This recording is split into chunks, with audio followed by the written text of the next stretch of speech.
Option එක ඇතුළට යන්න. ඊට පස්සේ මේක පල්ලෙහාටම යන්න.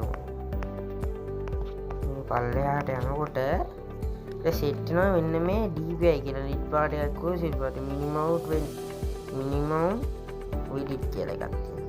අන්නේ එකට උඩ තියෙන ඔප්ෂන් 3ක් මේ ඕ කියලා තිගත් තියෙන